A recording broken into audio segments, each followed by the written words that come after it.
In the Bible, we find one of the most beautiful appeal from God. It says, "Today, if you hear His voice, harden not your heart." Would you like to spend this day with God? Listen to this devotional. This Day with God, a devotional by Ellen G. White. Giving what you've got.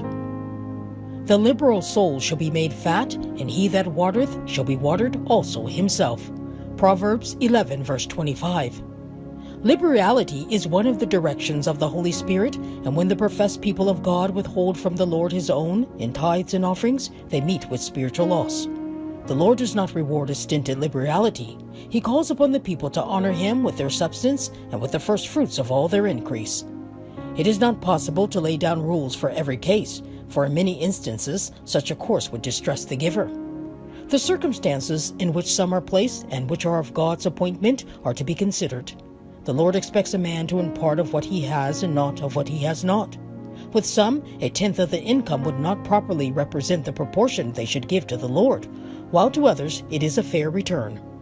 How many are losing rich blessings and becoming spiritually dwarfed because they withhold from God His own? The enemy of God and man is constantly at work to divert the treasures which belong to God and to please and honor and glorify the human agent.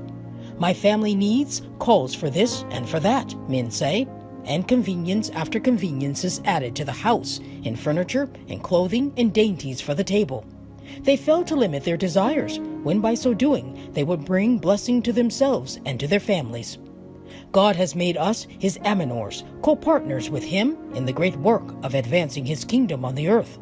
We may pursue the course taken by the unfaithful steward, and by so doing lose the most precious privileges ever granted to men. For thousands of years, God has worked through human agencies, but at His will He can drop out the selfish, the money lover, the covetous. He can carry on His work though we act no part. But who among us would be pleased to have the Lord do this? The Lord reads every thought of the heart, every impulse of the mind.